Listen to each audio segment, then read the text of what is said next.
Some people are like, well, I'm fine. I'm going back to Cuba, and even I take stuff to Cuba. I always like I told my wife, my kids' clothes. She was like, let's throw it away. It's like, we're not throwing nothing away. Yeah. Because here in the state, your shoes you wear, your shoes you just throw it away. Yeah.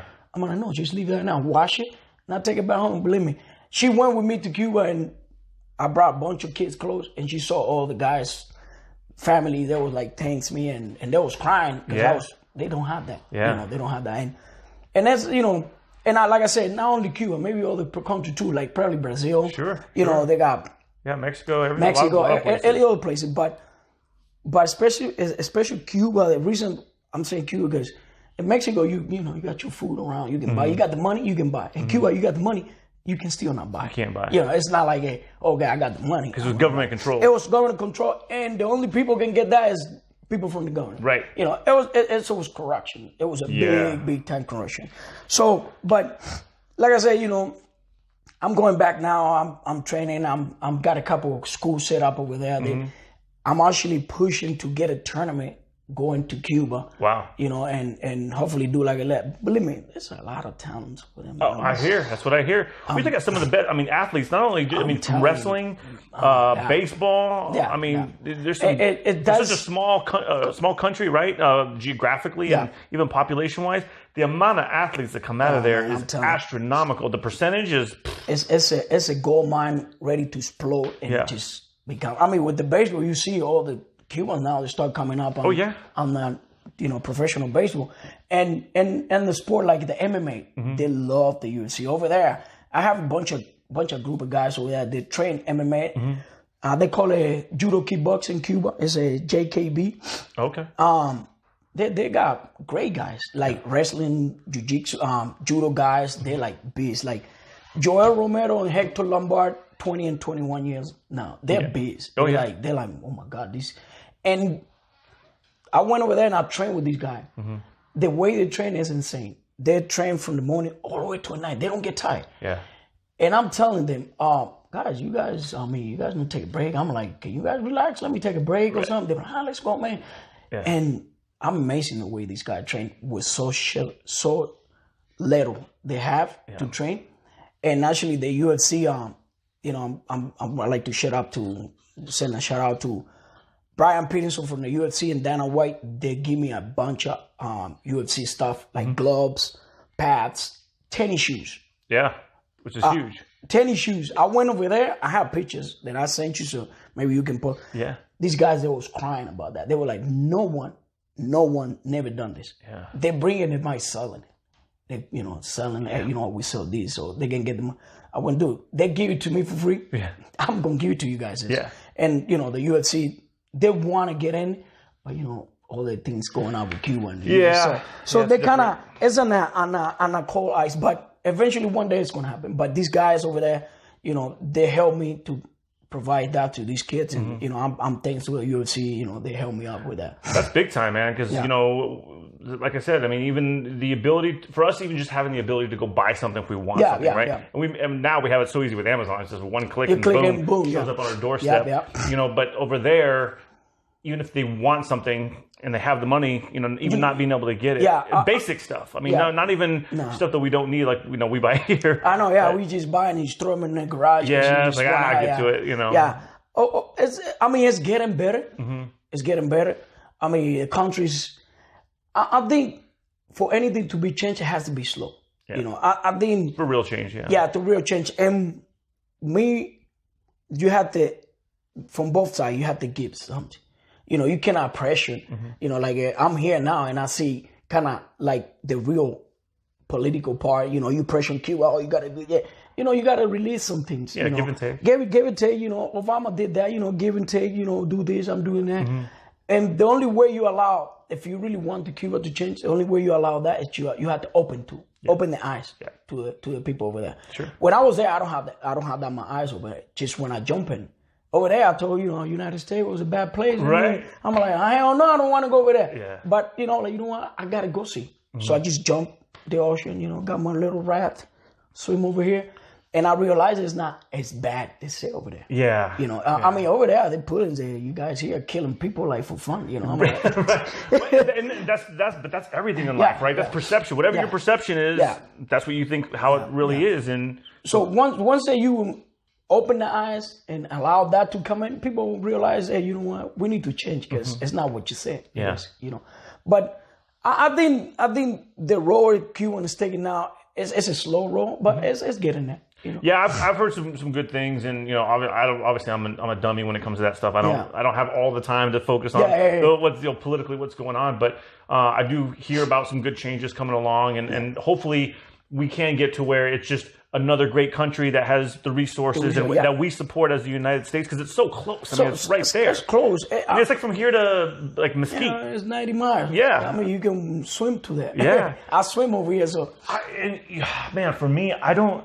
You know, I'm Mexican, and my whole family's Mexican and stuff, but I didn't have to come over from Mexico, and the fortitude, the thought, the balls, quite honestly, to say I'm going to go over there and see what it's all about. And for you, like I said, you're getting a raft and you come over, man.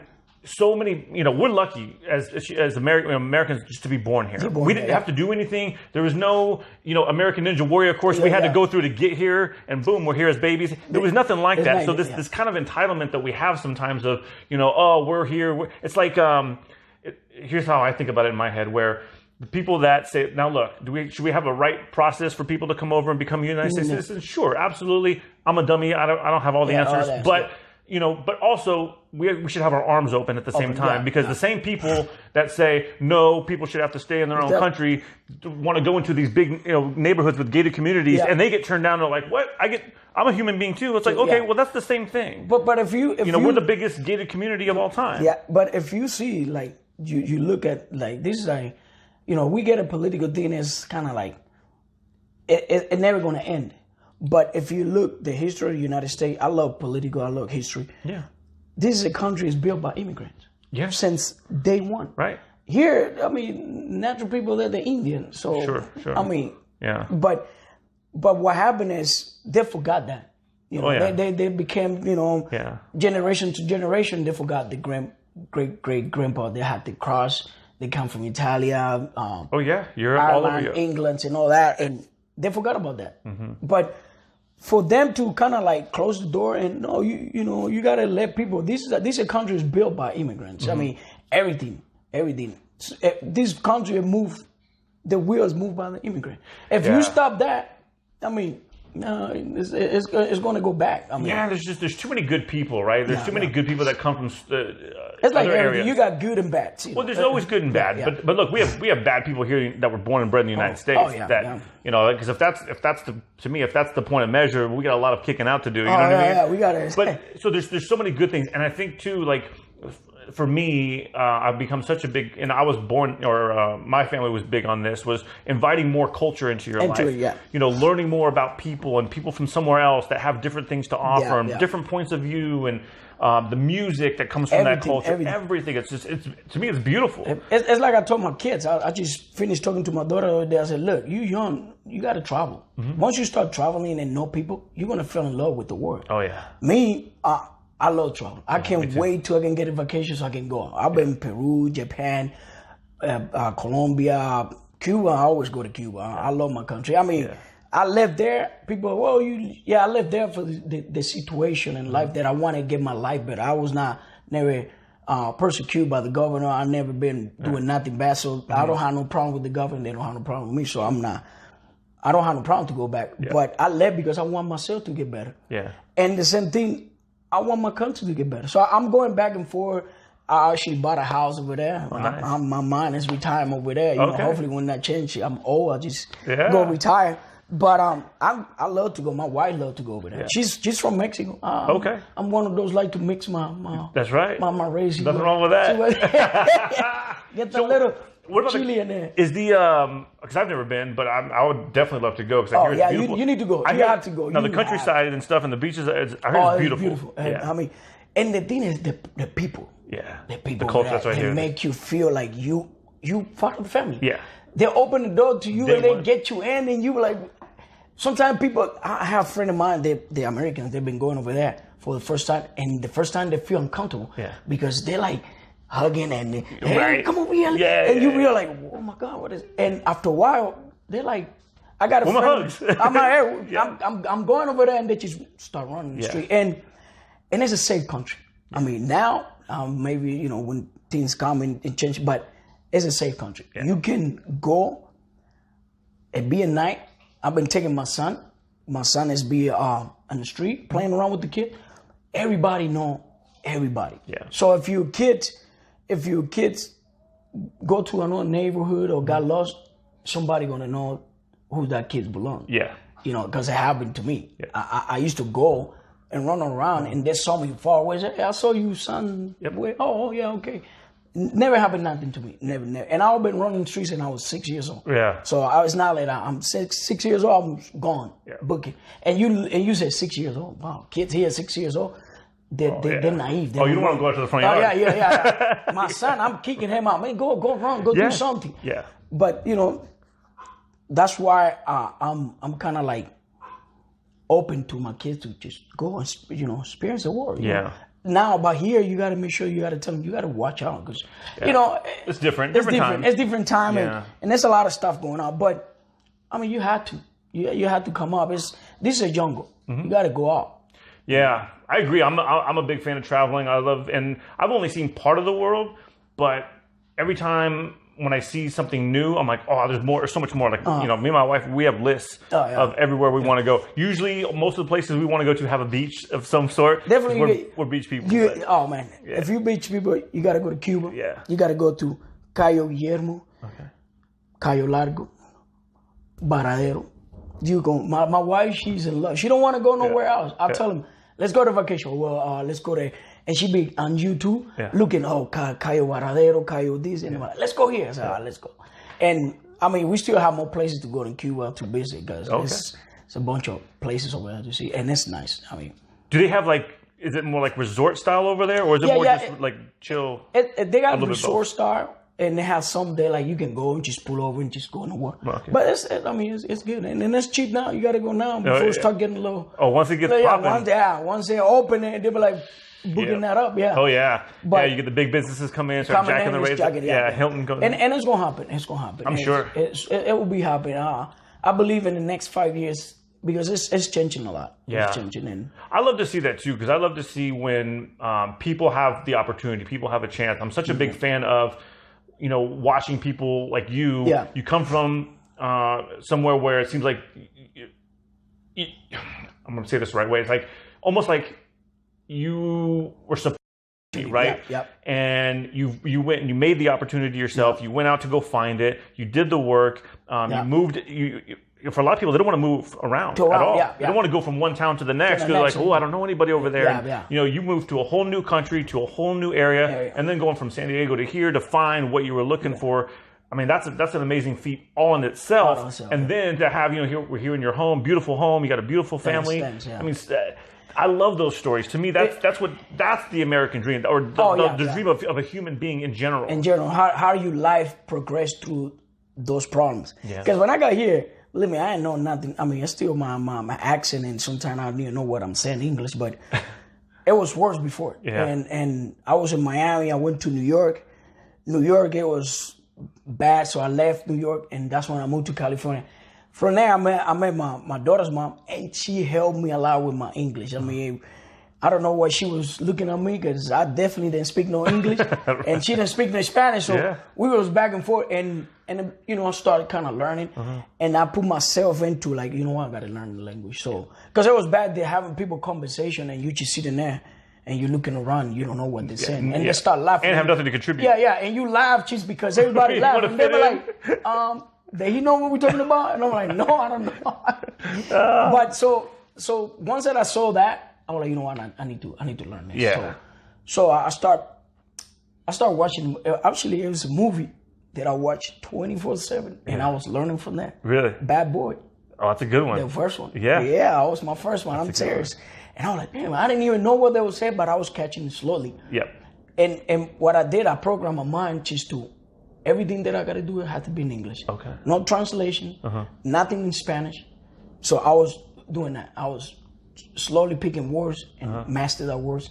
And once that I got that, I didn't went to school to learn English or writing, nothing. I just kind of became myself teacher. So I was watching and I put that little subtitle. So I'm like, okay, this is what. So I started kind of writing, and I was teaching myself how to do that. Oh my God! And it took me a while, and believe me, it took me about 2 years. Yeah.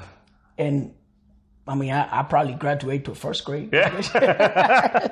Hey man, that's a start. But as it started, so from there, I kind of, more that I was talking, the more I was not making sense to things that I was saying. Like jumbling things around. Yeah, because I was thinking in Spanish, trying to put it in English. Right. So in Spanish, everything comes different. Yeah, different. The structure of the sentences. Yeah. And once that I started dreaming in English, that's when I know I was done. Oh, that's crazy. Yes. That's how you mind. I mean, you get so upset with learn something. Yep. I was dreaming, and I'm like, wow. In my mind, it's the same with jiu-jitsu. Yep. I mean, my wife can tell you, when we started, I was choking to her when sleep. I'm like, oh. She was like, you choking about? Oh.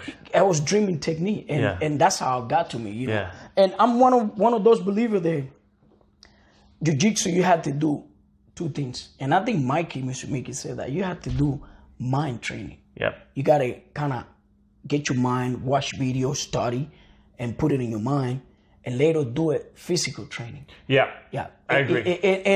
And I told my kids and my students, you can look at my phone. You can look all my videos safe. It's technique. Yep. Technique. Because that's the only way you get better.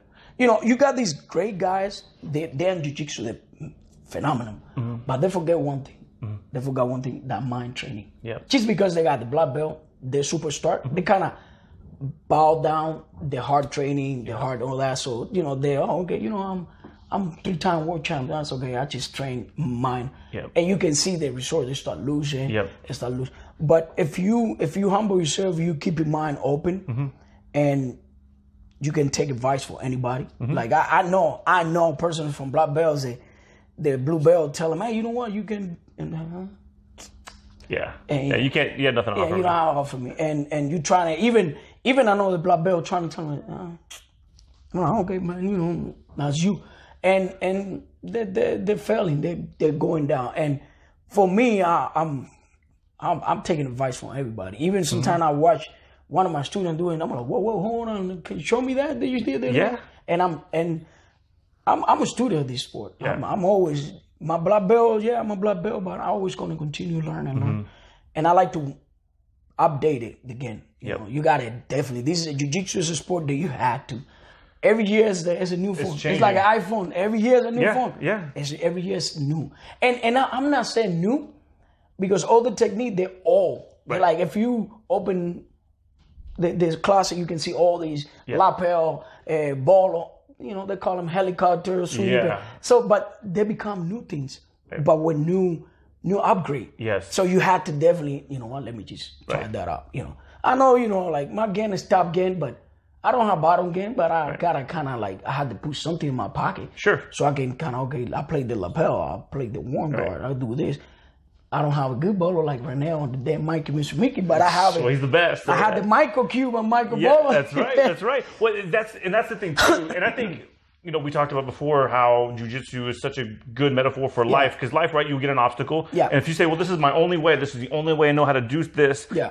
The obstacle comes up. Now you're stuck. You're stuck. Right? Yeah. But now if you know how to move a different way to go around it, that's what jiu-jitsu gives you. It gets you to think differently about this. I have this problem. I want to submit this guy. This guy's trying to submit me, right? Yeah. So instead of getting, like you said, getting stuck on the bottom, right? If you can figure out playing with the guard a little bit, making some adjustments, so then you can get on top and work your game. That's how you do things. And I think for life, it's very much the same way, right? You come up against these obstacles, you go around it, you figure your way around it, and boom, you're on top, and now you get to, you can work hard at the things that you are good at. I mean, like I was telling you, jiu-jitsu definitely is a way of life, man. I mean, I approach my life the same I approach jiu-jitsu. You gotta think the move before you make it. You want to, okay, if you pass this side, you're gonna play this. It's the same in life. Well, hold on, if you spend my money on this, well, I don't have to pay this, or I have to invest in that. You gotta approach your life the same. If jiu-jitsu, and I think jiu-jitsu will change my life, man. I'm serious. I met my wife about 13 years ago, and I was training jiu-jitsu, and it kind of, before that, I was kind of like a little cuckoo in there, man, you know. I was doing bad teen, and I started training jiu-jitsu, kind of like kicked me back from, you know, a bad habit, the bad friends you have, they want to pull you back to, and you met new people, you know, met Renee, and a totally different lifestyle. So you're like, hold on, I don't need to be doing this. I can, you know, just kicking with these guys, the same thing, you know. So that helped me a lot. It just kind of pulled me from the dark and just, you know, this is a life you can be and you can still be fine. Yes, it's a positive atmosphere for sure. Yeah, definitely. And believe me, you can meet people everywhere in the world. Oh, yeah. I take my gi anywhere. Every time I go for work to travel, I take my gi. Oklahoma, I just met I went Google it, close to my whatever it was. I went to an Oklahoma place. They train super nice people. I train with them. I went to Peru. I trained over there with some guys. Monkey, I don't think it's Monkey Jiu-Jitsu or whatever. They are Cyborg affiliated. Okay, great guys. I mean, I went over there and they opened the door quick. No, they don't charge it. I know, good man, just come train. And Colombia and Cuba now, we got places in Cuba that train jiu-jitsu, and they're good. I went over there trying to play like, and I had to step my game because I was getting my butt kicked. But you know, and they're willing to kind of like teach you and you learn. I went over there and I learned. Every time I go over there, I fell in love with judo too. Now I'm doing a lot of judo. Oh, okay. I used to hate it, but now I love it. So I'm a big fan of judo, and I'm a big fan in the sport of jiu-jitsu. You need to learn to take down. Yes. You know? I mean, I know we got people like to that, you know, sitting down. That's fine, but train your takedown. You know, just train it. You know, you don't need to put it in your game, but have it in the back of your pocket. Just one day you need it. And I mean, judo, wrestling, that's a good kind of, you can have a day just to do that, you know. And at my school, I've always started with that judo. I watch your videos, man. I mean, it's even with the kids. With and it's constant repetition, which I like, because you're burning that muscle memory. And, you know, I'm doing this, I take that. With the kids, my son, he became now pretty good on judo. And I used to have this little kid, Rudy. He was like 5 years old, man. And I have his tournament 5. He was throwing people like, oh my God. They're like, this kid, they doing this judo throw. I'm like, because it was repetition. And I'm kind of like, hey, you guys need to learn this. We're gonna have one day of judo, one day of wrestling.